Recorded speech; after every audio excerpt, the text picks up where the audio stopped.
मान्छे आउँदैन त हौ डुले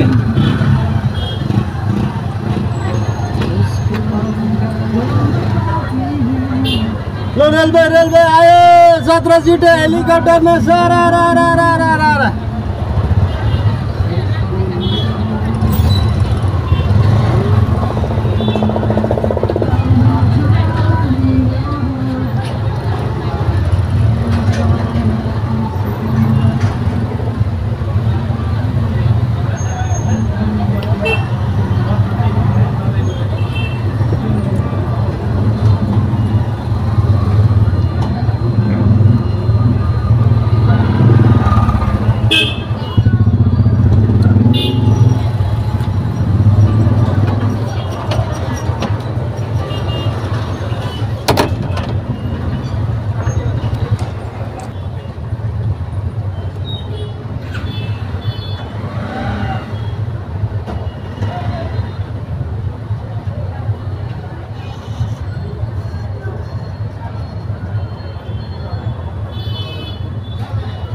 रेलवे मंगलाबार सुविधा है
सीटे हेलीकॉप्टर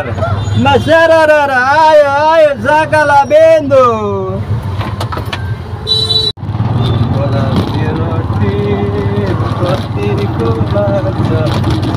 रात पर्यो है अब 1 घन्टा कुदाउनु पर्यो अनि 1 घन्टा कुदाएपछि त्यहाँ बजार पनि शान्तुन्न हुन्छ होइन अनि त्यो भएको कारणले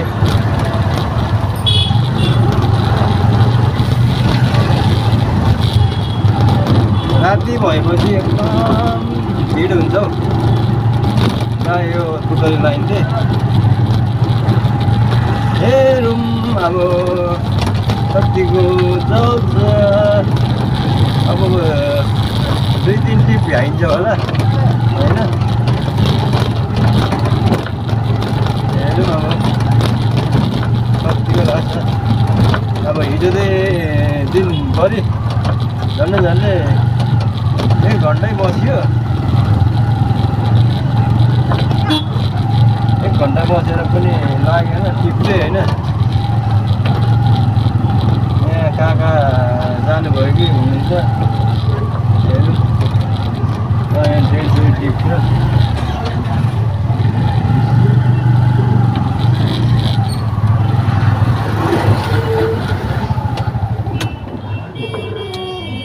जाने हो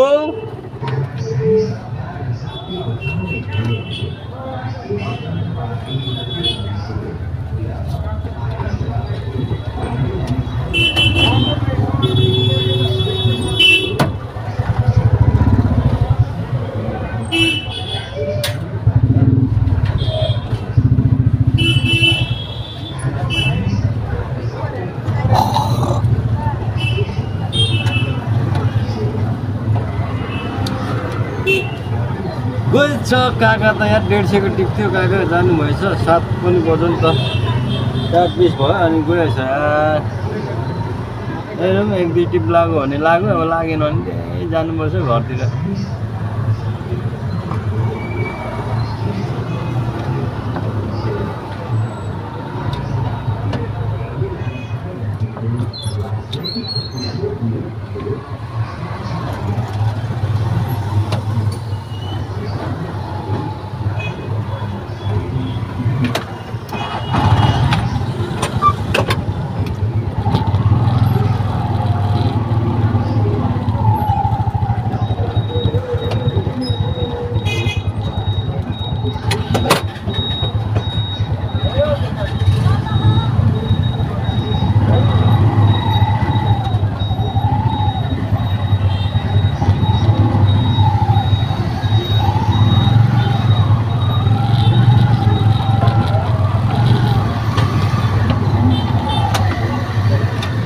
जाऊ काका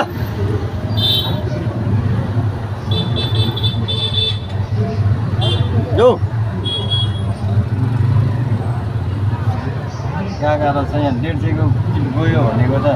काका चाहिँ भर्खर सब्जी किन्नु जानु भएको रहेछ अनि अब सब्जी किनेर आएर काका आइपुग्नु भयो अनि काका त्यही यता दोकानमा पस्नु भयो होइन काका अनि हेरौँ न अब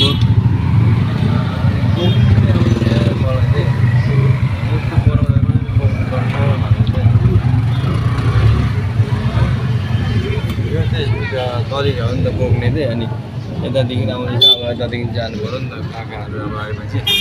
काका यता छ काका सामान प्याकिङ गर्दैछ अब काकाले चाहिँ अब त्यहाँ सामान झोला बोक्नुभयो अनि अब बोकेर चाहिँ जानुहुन्छ कि हुँदैन होइन काकाले जाम भयो एकछिन है जाम हुन्छ यहाँ चाहिँ खै के को यो उयो गरिरहेछ कि त्यो भएको कारणले चाहिँ अनि अब यता मासु दोकान छ यता तपाईँको यता मासु दोकान यता एउटा यो चाहिँ नाम चलेको तपाईँको याङ मानु होटेल हो यो चाहिँ तपाईँको त्यहाँ देख्न सक्नुहुन्छ अनि यस्तै छ अब हामी क्याम्पवालहरूको त्यही दिनचर्या कमाइहरू हुन्छ नि त होइन त्यतिकै हुन्छ यहाँ बहिनीहरू रहेछ है बजार एरियामा चाहिँ ठिकै छ यस्तै छ लिङ्गबारी माथि 0.2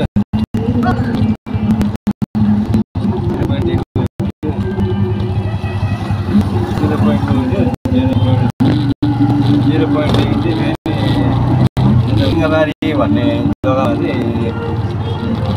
पेसेन्जर लेख्यो त्यहाँ लेखेर त अब घर जाँदैछु होइन 8 बजे भनेको ठ्याक्कै अब 8 बज्यो 8 बज्यो अब तेल पनि हालेको छुइनँ आज चाहिँ होइन अब बिहानै हाल्नु पर्ला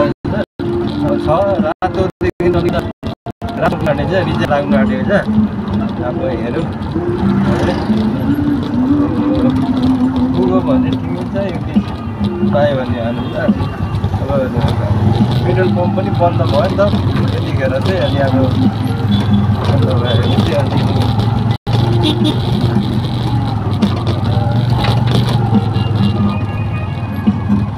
कहाँ जानु हुने आजदेखि कस्तो यता पुरा पेट पनि दुख्दैछ क्या नानी कम्ती खाइयो होला त्यो भएको कारणले पनि बार्नु त बारिरहेको छु दुधहरू दुध दही महीहरू होइन चिप्लो च्याप्लोहरू खाएको छैन त्यही पनि अब पेट चाहिँ हल्का दुख्दैछ क्या कस्तो भयो कि अलिकति अब टोइलेट पनि रोकेको जस्तो भएर होला त्यो कारणले पनि दुखेको होइन अनि यस्तै छ अब दुःख सुख गफ गर्दै अब है अटो चलाउँदै त्यो के भन्छ आफ्नो नसिब हुन्छ नि त अब होइन आफ्नो नसिबमा अब जस्तो लेखेको छ नि त रातिदेखि परेसले जस्तो लेखिदियो भएको त त्यस्तै हुन्छ क्या होइन नधेर नधेर होइन आफूले धेरै मागेर पनि धेरै पाउँछु भनेर पनि हुँदैन होइन किनभने हाम्रो जीवनमा जति लेखेर आएको छ नि त्यति नै हुन्छ क्या किनभने प्रशस्ति नै मैले अब पाउनु छ भने मैले प्रशस्ति नै पाउँछु आशिष होइन अब शिक्षकको पाउँछु भने पनि चाहिँ होइन साथीभाइहरू अब यस्तै छ हरेक चिजहरू हरेक समयहरू होइन अनुकूल हुन्छ है र जीवनमा कति ठोकरहरू कति दुःखहरू आइपरे पनि होइन परमेश्वरलाई चाहिँ हामीले छोड्नु हुँदैन भन्ने चाहिँ मलाई लाग्छ किनभने म क्रिस्टको छोरा भएर होइन कति पनि अब नन क्रिस्चियनहरू हुन्छ उहाँहरूलाई पनि त्यही भन्न चाहन्छु किनभने हामीलाई तपाईँहरूको जति पनि जुन आस्था गर्नुभएको छ नि त्यो आस्था अनुसार जति पनि तपाईँले पाउनुहुने हुन्छ नि त्यति नै पाउनुहुन्छ होइन जसै गरेर पनि जे गरेर पनि होइन अनि त्यही भन्न चाहन्छु आजको होइन मेरो सानोतिनो भ्लगहरूलाई होइन तपाईँहरूले माया सब्सक्राइब गरेर यहाँसम्म तपाईँले पुऱ्याइदिनु भएको छ सबैलाई सब्सक्राइब गर्ने सबैजनालाई हृदयदेखि मुरी धन्यवाद गर्न चाहन्छु है त्यस्तै मेरा हरेक मण्डलीका दाजुभाइहरूले पनि जति पनि जनाले सब्सक्राइब गरिदिनु भएको छ मेरो युट्युब च्यानललाई फेसबुकलाई फलो गरिदिनु भएको छ उहाँहरूलाई होइन र मेरा साथीहरू इष्टमित्रहरूलाई सबैलाई मुरी धन्यवाद टक्राउँदै होइन आजको यो भ्लगमा पनि हजुरहरूले सानोतिनो कुराहरू त्रुटिहरू कतिहरू होइन फल्टहरू मेरो भिडियोहरू हुन्छ होइन कतिहरू लामो हुन्छ अल्छी लाग्छ होइन त्यस कारण पनि कतिजनाले चाहिँ हेर्नु पनि हुँदैन होला होइन र पनि मलाई चाहिँ भन्छ त्यति प्रोफेसनली अब एडिटर त्यो होइन म होइन एडिट पनि गर्नु जान्दिनँ हल्का मल्का गर्छु र प्रोफेसनली डाइरेक्ट पोस्ट गर्दैछु क्या जस्तो भिडियो मैले सुट गरेको छु नि त्यही अनुसारको मैले भिडियोहरू पोस्ट गर्छु त्यो भएको कारणले कति अब प्रोफेसनल अब भ्लगरहरूले चाहिँ एडिट गरेर होइन त्यसलाई पुरा मिनिमाइजिङ गरेर पुरा उयो बनाउँछ नि त राम्रो देखिन्छ अब हाम्रो भ्लगहरू चाहिँ कस्तो भने ठेट होइन प्योर हुन्छ नि त अनि प्योर भएको कारणले चाहिँ कतिलाई चाहिँ अब मन पर्दैन क्या त्यस्तो उयोहरू त्यो भएको कारणले लामो उयो हुनसक्छ है। ल हजुरहरूलाई फेरि पनि नेक्स्ट भिडियोमा हजुरहरूलाई अझै राम्रो अझै रम्य ठाउँहरूको भिडियोहरू हाल्दै जानेछु है। र साथ सपोर्ट गरिदिनुहुन्छ भन्ने आशा गर्दै मेरो सुजन भाइको ठेट एउटा कुरा छ 17 सिटे हेलिकप्टर र हाम्रो पदम भाइको सागाला बिन्दु भन्दै आजको यो भिडियोलाई यहीँ जोइन गर्छु है।